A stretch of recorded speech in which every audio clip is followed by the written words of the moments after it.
प्राधा अपि भ्रातृर्मतिं नृपः पुत्रिका धर्मम् आश्रिता शतरूपा अनुमोदिता. Synonym: Akutim Akuti Ruchiye, onto the great sage Ruchi. Pradat, handed over. Api, although. Bhratrirmatin, daughter, having a brother. Nipa, the king. Putrika, get the resultant son. Dharmam, religious rites. Ashrita, taking shelter. Shatarupa, by the wife of Swayambhu Manu. Anumodita, being sanctioned. Translation and purport by His Divine Grace, A.C. Bhaktivedanta Swami Srila Prabhupada. Akuti had two brothers, but in spite of her brothers, King Swayambhu Manu handed her over to Prajapati Ruchi on the condition that the son born of her be returned to Manu as his son. This he did in consultation with his wife Shatarupa.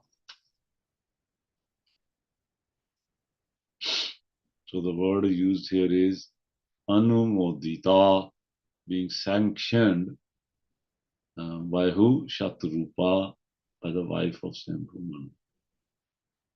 Purport. Sometimes a sonless person offers his daughter to a husband on the condition that his grandson be returned to him to be adopted as his son and inherit his property. This is called Putrika Dharma, which means that by execution of religious rituals, one gets a son, although one is sonless by one's own wife. But here we see extraordinary behavior in Manu. For in spite of his having two sons, he handed over his first daughter to Prajapati Ruchi on the condition that the son born of his daughter be returned to him as his son. Srila Vaishnav Chakravarti Thakur comments in this connection that the King Manu knew that the Supreme Personality of Godhead would take birth in the womb of Akuti. Therefore, in spite of having two sons, he wanted the particular son born of Akuti because he was ambitious to have the Supreme Personality of Godhead appear as his son and grandson. Manu is the lawgiver of mankind, and since he personally executed the Putrika Dharma, we may accept that such a system may be adopted by mankind also. Thus, even though one has a son, if one wants to have a particular son from one's daughter, one may give one's daughter in charity on that condition. That is the opinion of Srila Jiva Goswami. Om Ajnanatimirandasya Gyananjana Salakaya Chakshurunmilitam Jena Tasmai Shri Guruve Namaha. Shri Chaitanya Manobhishtam Stapitam Jena Bhutale Swayam Rupa Kadamaham Datati Swapatantikam Vandeham Shri Guru Shri Jutapadakamalam Shri Gurun Vaishnavcha Shri Rupam Sagar Jatam Sahagana Raghunath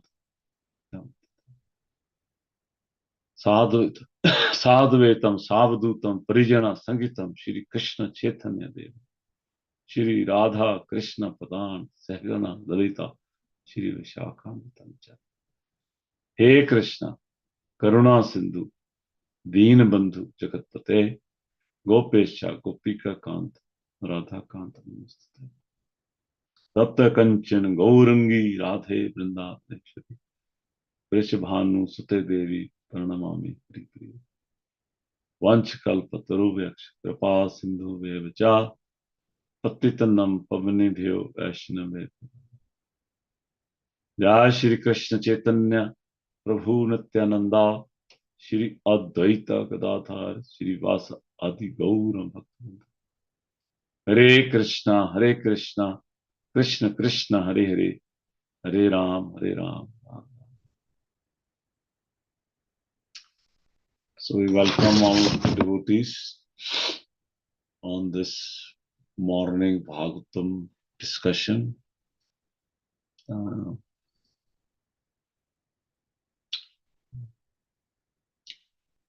So this is Canto 4, Chapter 1, verse number 2. Canto 4 is, we will see wonderful pastimes of Dhruva Maharaj, Daksha Prajapati, Priyavrata Maharaj. And it has this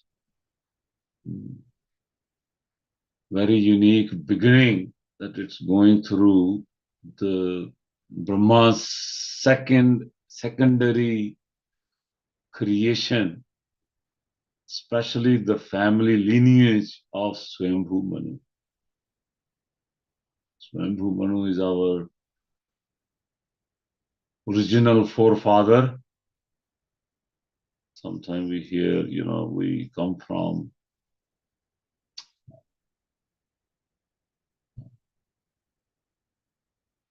Darwin theory or some other theories are there, that our origin is. But here we understand from Srimad Bhagavatam that the origin of mankind, us humans, is from Lord Brahmaji, and his first living entity from Lord Brahmaji is Swayambhu Manu and his wife Shatarupa.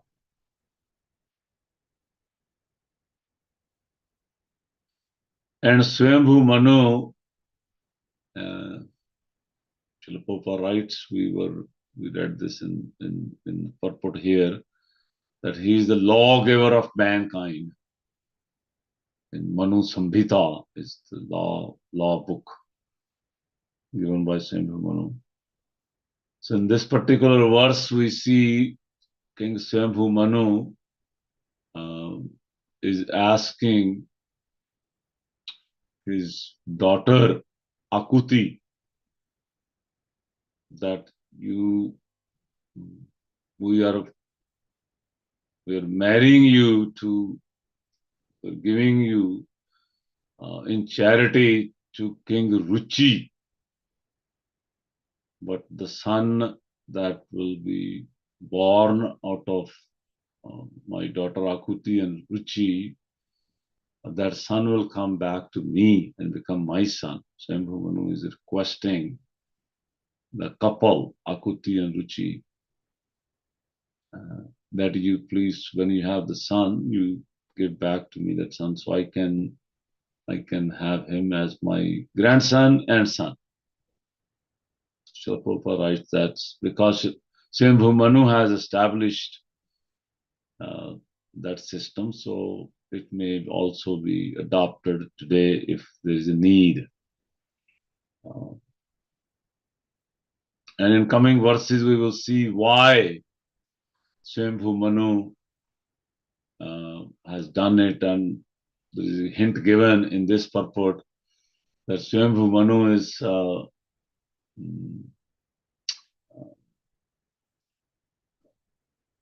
even though he is such an exalted devotee of the Lord, uh, even then and he's so close to Lord Rumaji, uh, even then, and he wanted more mercy of the Lord, and he wanted this son who he knew will be Yagya. He, he wanted that son, the incarnation of Lord Krishna, uh, to be his son, so that the progeny can continue and many other systems can be put in place, because he's a lawmaker. He creates systems, Swayambhu Manu. So for him to create many systems, he needed more help from the Lord. So that's one point. The other point we see is striking here, what struck me is this decision of Swayambhu Manu is not dictatorial. He's not dictating, he's consulting. And who he's consulting? He's consulting his very dear, very exalted devotee of the Lord, Shatarupa. So the word uses Shatarupa Anumodita. Anumodita is being sanctioned. This decision is being sanctioned by Shatarupa, Swayambhu Manu's wife. So this system, this law, you can say, because this is done by Swayambhu Manu, lawmaker. So he's also creating laws as he creates progeny. Swayambhu Manu is creating progeny. He's creating progenitors, actually. Daksha Prajapati and his 3 daughters and his 2 sons, Priyavrata Maharaj and Uttanapal. He has 2 sons, but he wants another son, Yagya. So he is the original progenitor, helping Lord Brahmaji.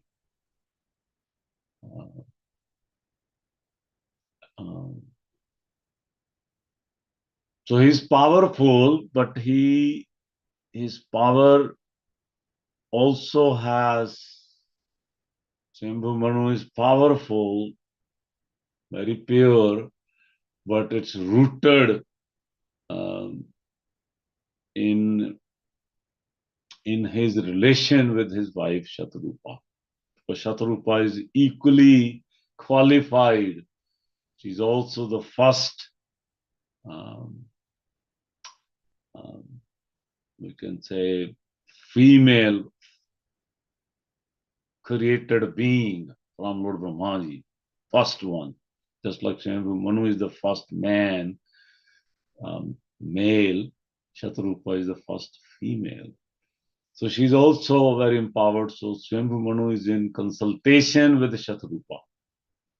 In consultation, when he sees that Shatarupa has sanctioned this particular proposal that the grandson become their son, then he's making this statement in consultation with Shatarupa, which also many times means that this is not a first time discussion. His discussion with Shatarupa has happened in the background already. And now publicly he's asking his daughter Akuti and Ruchi, her would-be husband, that this is a proposal. So this particular lesson we can drive in our hearts, in our relationships with others. These lessons that Swayambhu Manu is giving us, consulting. getting counseling, consulting, discussing, checking in with others who are our near and dears. That's very pleasing to the Lord. Uh, we this Kumbh Mela is starting, I think, today, tomorrow. But in some way, it has already started. And we all know this episode of in the Kumbh, when the churning of the milk ocean happened uh, by the will of the Lord, when demigods approached the Lord that they have lost everything. Lord suggested them to create a truce with the asuras, and with the help of the asuras and the devas, this churning happened, and the first thing that came out was halahal, very dark poison. And then Lord Shiva was requested to drink that poison. So there also in Srimad Bhagavatam, Canto 8, Lord Shiva actually approaches Mother Parvati, his own consort, his wife. Just like here Swayambhu Manu is consulting Shatarupa, Lord Shiva is consulting Mother Parvati. And Lord Shiva actually explains that how the world is in danger, the living entities are dying, and this is his service to the Lord. And Lord Hari will be very pleased by this service. So Lord Shiva first um, um, um, gives this proposal, gives some reasoning behind, and then he asks Mother Parvati, is that okay to go ahead? And only when Mother Bhavani, who knew the capability of Lord Shiva, there also the same word is used, Anmodata, gave her permission. Here it says Anumodita. In the 8th canto, I was reading, the word used is Anmodata. Mother Bhavani gave permission to Lord Shiva to drink that poison to relieve all the living entities. So this particular process set by Swayambhu Manu is highly recommended uh, by our progenitors.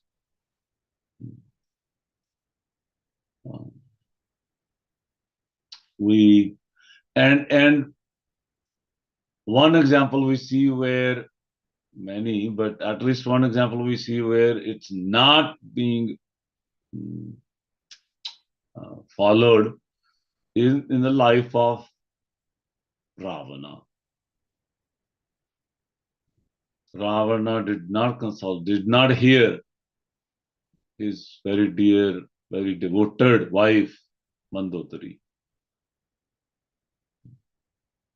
So especially those who, wives are, they're always caring and loving to their husband, but especially these exalted Shatarupa and Mother Parvati and here Mandodari, these are very exalted devotees of the Lord. Mandodari was trying again and again and again, explaining to Ravana that this is not the right thing to do. What you have done, abducting, stealing Mother Sita is not the right thing to do. Somebody else's wife, that's not. You have many wives on your own. You have many other queens, you can enjoy them. She was allowing him to do that, but not Mother Sita. But Ravana was not ready to hear. So destruction, the end is destruction.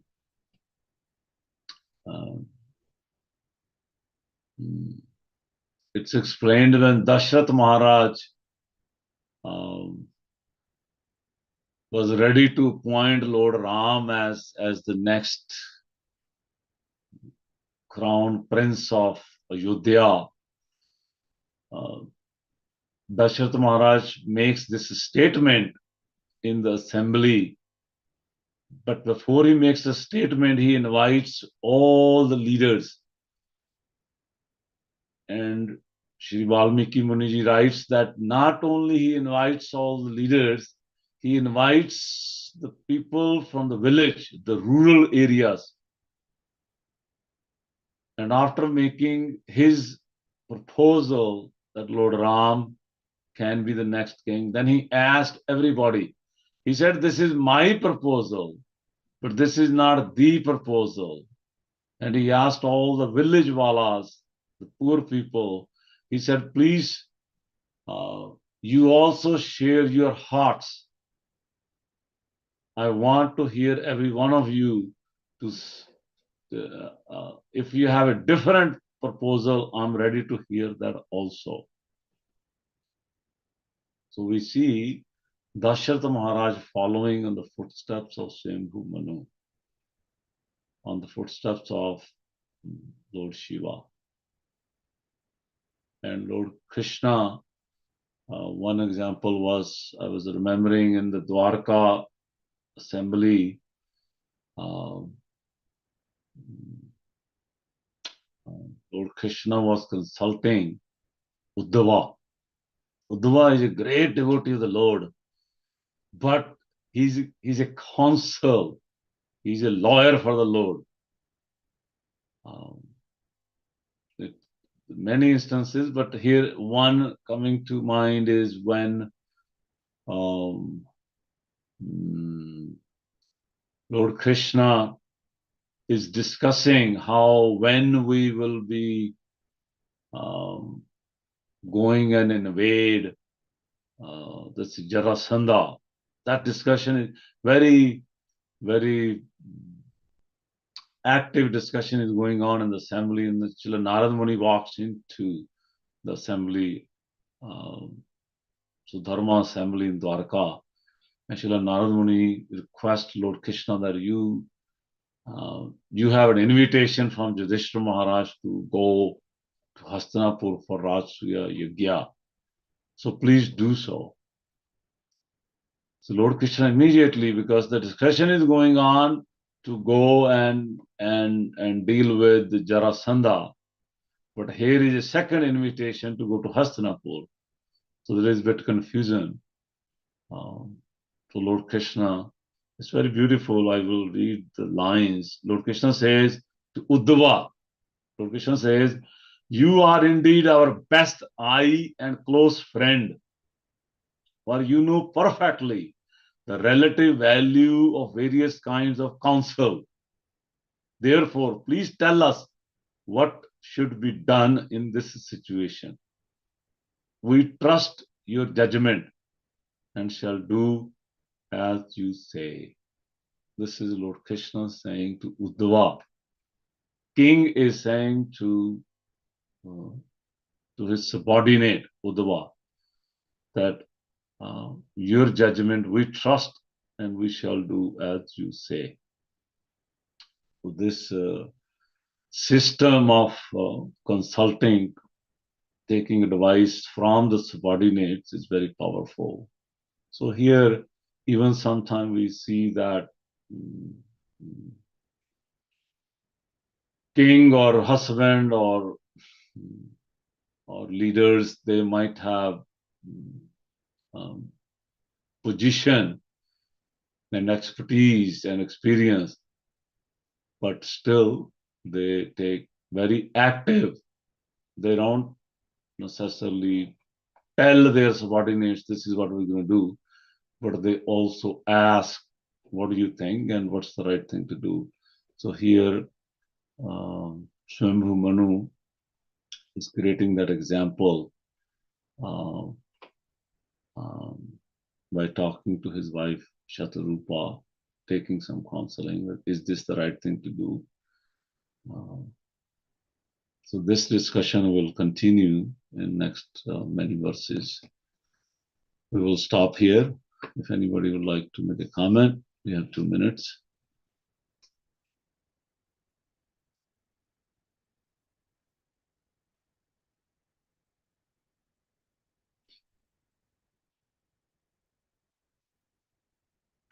Hare Krishna.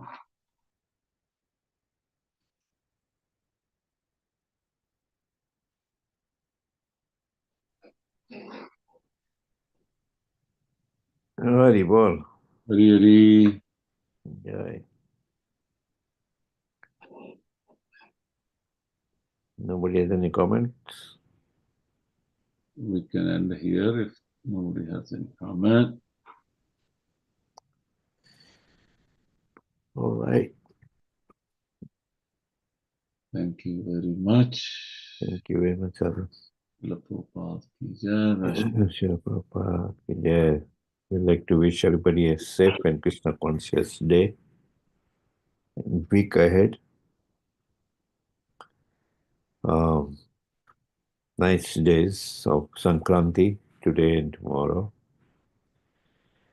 What else is celebrated today and tomorrow? Lori. Lori is also celebrated today.